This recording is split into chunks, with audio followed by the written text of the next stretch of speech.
ایران کے اسلامی انقلاب گاز نے بتایا ہے کہ امریکی حملے کے جواب میں کویت میں ڈرون آپریشن کیا گیا۔ کویت میں امریکی راکٹ لانچر سسٹم کو ٹارگٹ کیا گیا۔ کویتی وزارت دفاع نے تصدیق کی کہ 3 سرحدی مراکز پر 10 سے 11 پروجیکٹائل حملے ہوئے ہیں۔ ایک حملہ کویتی آئل کمپنی کے ڈرلنگ سائٹ پر کیا گیا جس سے ایک ورکر زخمی ہوا ہے۔ کویتی وزارت دفاع نے اس واقعے کو مجرمانہ جارحیت قرار دیا۔ اس سے قبل امریکہ نے ایران پر نئے حملے کیے۔ ایرانی میڈیا کے مطابق بندر عباس قسم میں میزائل حملہ ہوا جس میں ایک مزدور شہید ہوا۔ امریکی میڈیا کے مطابق امریکہ نے ایران کے میزائل اور ایئر ڈیفنس سسٹم پر حملے کیے ہیں۔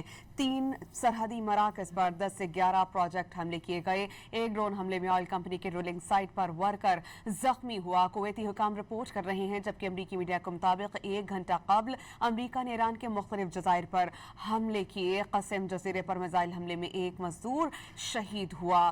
ایران کا کویت میں امریکی راکٹ لانچر سسٹم پر جوابی حملہ دیکھنے میں آیا ہے۔ اس سے قبل امریکہ نے جب حملہ کیا تھا تو اس نے ویڈیوز بھی جاری کی تھی۔ 3 سرحدی مراکز پر 10 سے 11 پروجیکٹائل حملے کیے گئے ہیں۔ کویتی حکام بتاتے ہیں کہ ایک ڈرون حملے میں آئل کمپنی کے ڈرلنگ سائٹ پر ورکر زخمی ہوا ہے۔ 1 گھنٹہ قبل امریکہ نے ایران کے مختلف جزائر پر حملے کیے تھے۔ قسم جزیرے پر میزائل حملے میں ایک مزدور شہید ہوا ہے۔ ایران نے کویت میں امریکی راکٹ لانچر سسٹم پر جوابی حملہ کیا ہے۔